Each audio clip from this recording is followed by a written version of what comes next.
Hallo ihr lieben Kreativen, herzlich willkommen auf meinem Kanal Mellies Moments, herzlich willkommen in meiner kreativen Welt und zu einem neuen Tutorial, wie male ich einen Weihnachtsmann.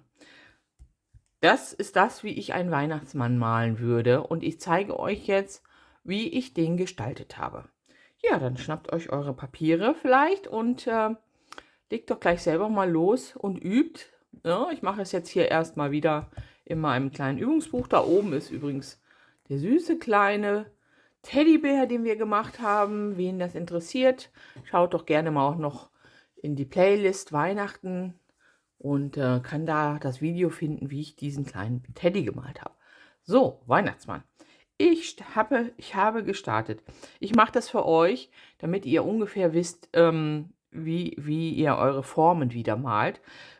Ich brauche das im Grunde nicht, aber ich habe gestartet mit so ein bisschen einer Andeutung von einem Kreis. Ja, man könnte hier einen ganzen Kreis malen und das dann wieder wegradieren. Aber ich deute das jetzt hier nur mal so an. Ihr könnt auch gerne eine Kreisschablone dafür nehmen, wer das nicht hinbekommt. Ja, und malt sich hier seinen halben Kreis dann im Grunde auf. Und dann habe ich angefangen, habe die Mütze gesetzt als erstes. Und zwar diesen weißen Teil der Mütze. Den setze ich oben als erstes drauf. Dann kann der Hut schon kommen. Ich habe den Bommel nicht zu weit rausgezogen. Manche malen den bis hier unten hin. Ich fand ihn schöner, wenn er hier im Grunde hier endet, wo ungefähr auch der Weihnachtsmann-Bart endet. Da male ich halt hier die Kurve, mal hier meinen Bommel dran und verziehe den Rest hier dann so rüber zu dem Hut. Ja. Und hier ist im Grunde unter diesem Rauschebart, deshalb habe ich das nicht durchgemalt, weil dieses Gesicht ist ja unter dem Bart versteckt. Ich habe dann weitergemalt, indem es kommt jetzt drauf an, ich finde es ganz schön, wenn der so eine Braue hat, die male ich hier oben hin. Das sieht dann einfach ein bisschen mehr nach alten Mann aus. Ja, die habe ich jetzt so ein bisschen unter der Hutkrempe versetzt. Und nun können wir hier erstmal die Nase reinmalen. Dann habe ich den Schnurrbart gemalt. Das ist wie bei den Laubblättern. Einfach nur so 2 Kurven, den Schnurrbart. Das bleibt euch überlassen, ob ihr den schlanker oder weiter malt. Der ist jetzt schon ein bisschen dick geworden. Da passt mein Auge gleich gar nicht mehr hin.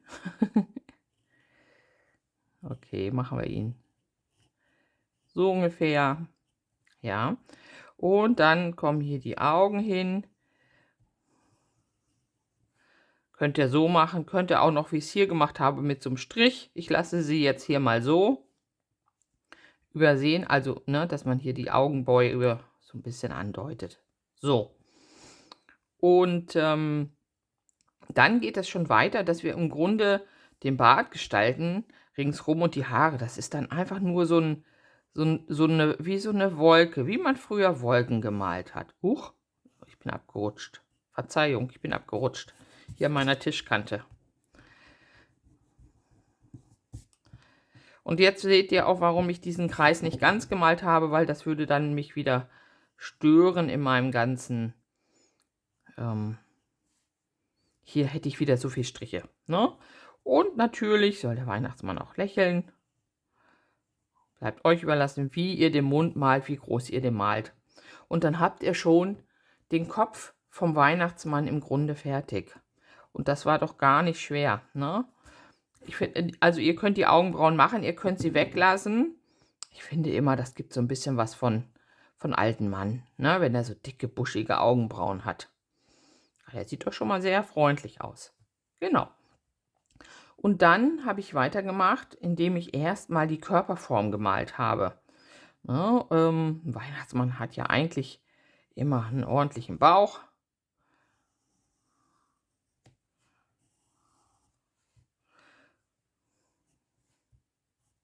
Und da kann man hier dann gleich die Gürtelschnalle hinmalen, die er hat. Die male ich immer, bevor ich den Gürtel male. Und den Gürtel hier so drum ziehen. Und dann kann der Mantel, wenn ihr möchtet, noch wieder so ein bisschen auslaufen. Und natürlich so eine weiße Fellkante haben, wie auch die Mütze. Aber auch das bleibt euch überlassen. Vielleicht mögt ihr es lieber, wenn der Mantel einfach in Rot unten endet. Ne? Und dann setzt ihr hier einfach die Arme runter. So ein bisschen geschwungen, vom Bart auslaufend. Kann man das Ganze nochmal so ein bisschen anpassen.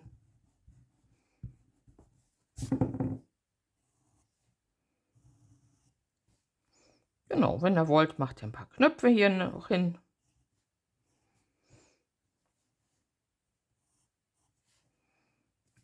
Und die Ärmel haben auch wieder die weißen Puschel.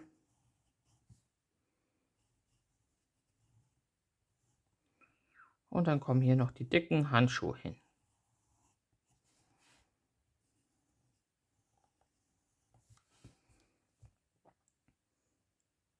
Und ihr seht schon, das kommt, je nachdem wie ihr die Schultern malt, wirkt er auch ein bisschen properer oder ein bisschen schlanker. Also das kann man auch alles mit diesen Schultern und mit dem Ganzen so ein bisschen,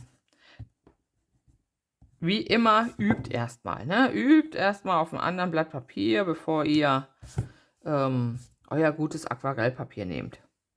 Ja, und dann fehlt uns nur noch ganz unten. Tatsächlich sind die Weihnachtsmänner meistens proportional zu einem originalen Körper nicht gut gemalt. Die Beine müssen kürzer sein, sonst sieht das komisch aus. Ich habe den mal gemalt vorhin so, wo ich dachte, eigentlich müsste zu dem Körper die Beine länger sein. Sieht ganz, ganz komisch aus. Also ruhig ein bisschen kürzer malen.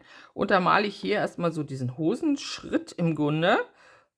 Davon weggehend ein V, so ein bisschen. Und dann gucke ich mal, wo endet denn hier die Hüfte, wo kommen denn die Beine so raus, ne? Dass das auch so einigermaßen passt. Und dann können wir hier auch wieder den weißen Puschelbesatz hinmalen, der unten an der Hose ist. Und natürlich die dicken schwarzen Stiefel. Kleinen Absatz.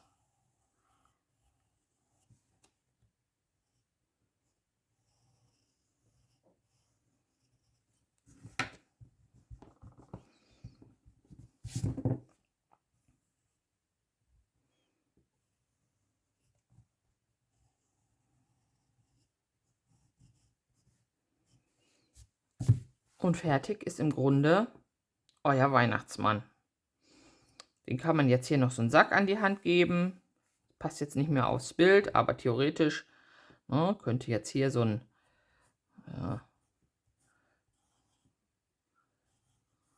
Sack noch liegen.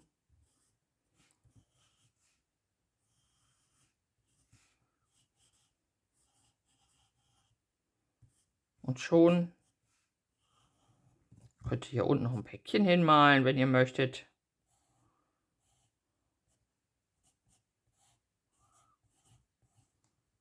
Und schon ist im Grunde euer Weihnachtsbild dann fertig. Der Weihnachtsmann.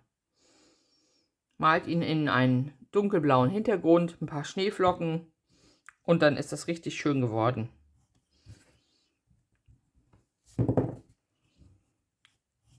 Genau. Und das Ganze werde ich jetzt mal auf ein Aquarellpapier übertragen. Da nehme ich euch jetzt nicht mit. Ihr wisst jetzt, wie das geht. Ich melde mich dann zum Ausmalen wieder. So, ihr Lieben, mein Weihnachtsmann ist aufgemalt und weil ich es habe, nutze ich wieder Rubbelkrepp, so wie auch in meinem letzten Video. Wer das nicht hat, der muss jetzt halt um die Stellen, die weiß sind, herummalen. Aber ich habe es und daher nutze ich das dann auch ganz gerne. Nehmt unbedingt einen alten Pinsel, ja. Nicht eure guten Aquarellpinsel, nehmt einen ganz einfachen alten Schulpinsel, keine Ahnung, alles was nicht so kostbar ist. Und dann setzt ihr auf alle Stellen, die weiß bleiben sollen, dieses Rubbelkrepp oder auch Masking Fluid heißt es ja. Das habe ich ja im letzten Video mit dem Lebkuchenhaus auch benutzt. Schaut gerne rein. Schaut gerne mal in meine Playlist Weihnachten. Da sind unfassbar viele Möglichkeiten, Weihnachtskarten zu malen. Ja, so, und jetzt mache ich hier die Augenbrauen natürlich auch ein bisschen in weiß. Ihr habt allerdings auch hinterher die Möglichkeit, nochmal zum Beispiel mit weißer Acrylfarbe, wenn es nichts geworden ist, wenn ihr irgendwo übergemalt habt, macht euch da keinen Stress, nehmt ein bisschen weiße Acrylfarbe und malt nochmal den Bart oder die Bommels oder was ihr dann so habt, nochmal nach. Das ist ja gar kein Thema. So, hier, den lasse ich so ein bisschen spitz auslaufen. Nicht so leicht mit diesem Pinsel und mit dieser Flüssigkeit. Die ist ja schon sehr dick. Ach so, hier oben sind ja noch die Haare, die so runterkommen. Genau, dürfen wir nicht vergessen. Ja, und hier ist ja im Grunde der ganze Bereich ist ja hier dann weiß. Also kann ich das hier so weitermalen. Ich mir gar nicht die Mühe machen müssen mit dem Bart. Genau.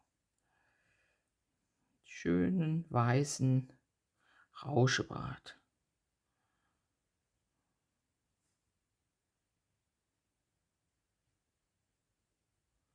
Ja.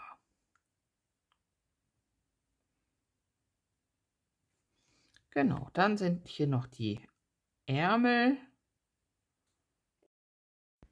So, hier muss ich tatsächlich einmal eingrätschen im Nachhinein beim Besprechen. Es ist doch ein Unterschied, wie dick man dieses Masking Fluid drauf macht. Das werdet ihr nachher sehen, wenn ich den Bart runterrubbel. Also macht es nicht so dick, wie ich es gemacht habe.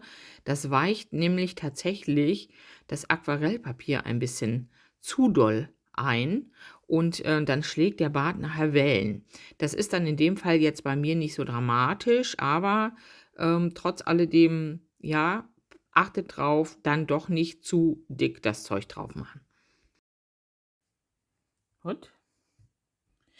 Der Saum unten auf den Stiefeln.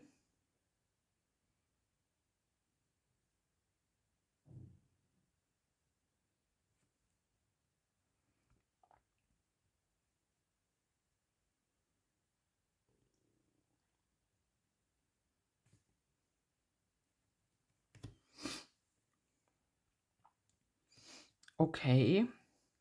Und ich glaube, also ich will das gleich dunkelblau malen. Ich möchte hier unten noch ein Päckchen hinmachen. Das male ich jetzt hier einfach auch mal so grob mit Masking Fluid die Fläche. Dann bleibt die auch ein bisschen heller.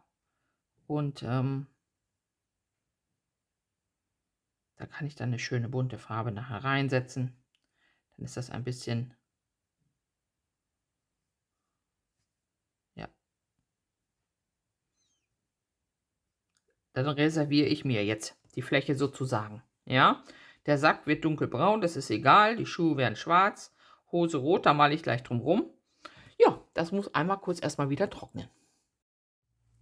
So, ihr Lieben, weiter geht's. Das ist trocken soweit. Das reicht für mich. Also die ganz dicken Stellen nicht, aber außen, also die sind trocken. Das seht ihr daran, dass das dann so ein bisschen durchsichtig wird. Ne?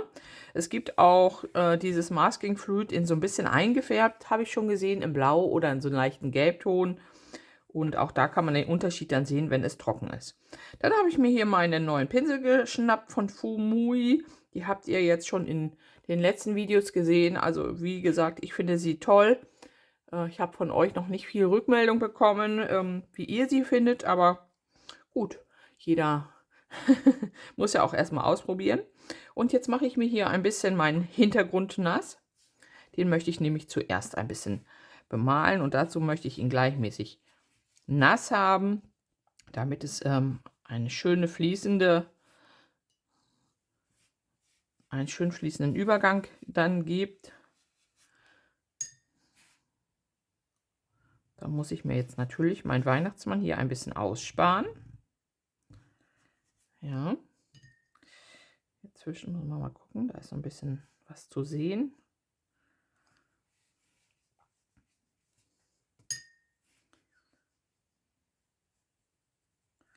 Und jetzt ist das Schöne, hier kann ich jetzt einfach über dieses Geschenk hinweg malen.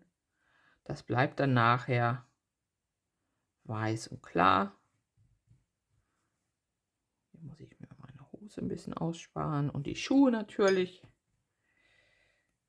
Und den Weihnachtssack. So. Guckt, dass keine Pfützen auf dem Papier sind. Es sollen feucht sein, es soll leicht glänzen. Aber es soll natürlich keine Wasserpfützen draufstehen. So. Ich weiß nicht, ob man das erkennen kann. Da sieht man es so ein bisschen, ne? Leicht feuchtes Glänzen ohne Wasserpfützen.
Gut, jetzt lasse ich ihn so trocknen und mache dann da nachher noch so ein paar Schneegestöber-Sachen hinein.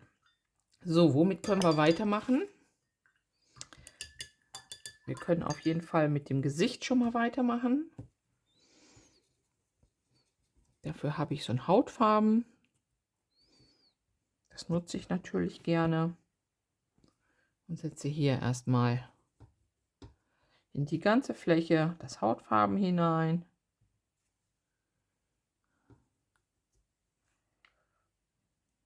Auch über die Nase. Denn die wird dann noch mal ein bisschen rötlich.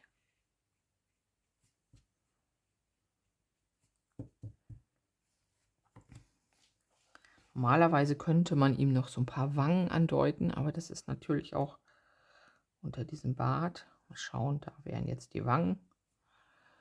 Kann man machen, wenn man möchte.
So, hier hatte ich mir jetzt überlegt, ich wollte so ein bisschen so einen Bouquet-Effekt im Hintergrund machen, sprich ganz helle Flocken. Ich wollte jetzt nicht nur weiße Flocken aufmalen, das kommt später, also nehme ich ein bisschen Farbe raus.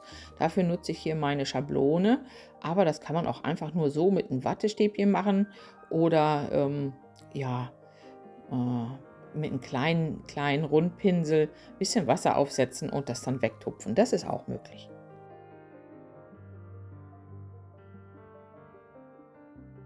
So, dann beginne ich das Rubbelkrepp abzurubbeln und da habe ich dann tatsächlich gemerkt, dass es zu dick war auf dem Bart und das hat mir das Blatt ein bisschen angewellt. Achtet auch noch darauf, die rote Aquarellfarbe, die verschmiert gerne noch und verzieht sich ein bisschen. Also schön nach innen hin ähm, das Rubbelkrepp abrubbeln. Ja, so dass ihr das nicht noch auf das Blau schmiert, sondern lieber, wenn wieder, auf das Rot.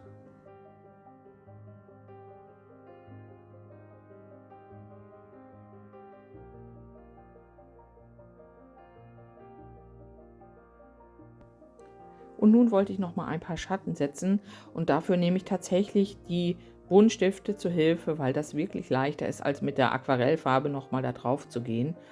Macht es euch nicht so schwer, ne? Und nutzt solche Sachen, wenn ihr die habt. Und von daher, ja, dann male ich jetzt noch ein bisschen das Päckchen bunt und setze noch mit Victoria ihrer wunderschönen goldenen Farbe ein paar Akzente drauf. Und dann melde ich mich gleich mal wieder bei euch.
Ja, ich hatte tatsächlich erst überlegt, ob ich ihn so lasse, aber ich schnappe mir hier doch einen ganz, ganz feinen Fineliner und umrande so ganz leicht, also nicht mit durchgezogenen Linien, sondern mit diesen zitterigen Linien. Ich hoffe, ihr wisst, was ich meine, umrande ich diesen Weihnachtsmann dann doch nochmal. Und hier kann ich jetzt auch nochmal diese kaputte Papierecke ein bisschen beschönigen. Am Ende sieht man das tatsächlich überhaupt nicht mehr, dass da sich das Papier so ein bisschen aufgezogen hat, ne? Und umrande nochmal so ein bisschen das, was mir wichtig ist, was ich hervorheben möchte. Und dann ist der kleine Weihnachtsmann gleich auch schon fertig und ich werde ihn dann auf eine schöne Karte kleben und mich bei euch melden.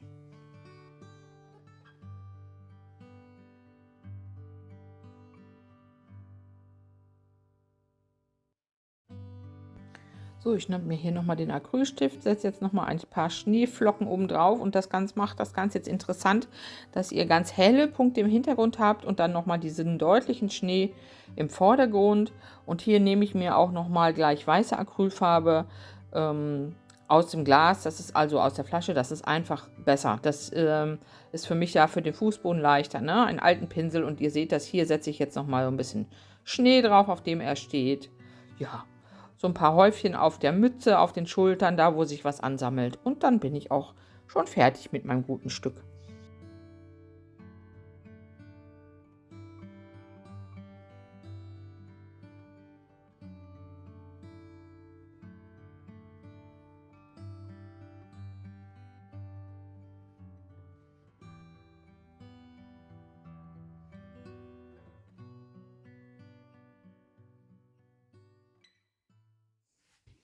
So, ihr lieben Kreativen, da ist er, mein kleiner Weihnachtsmann.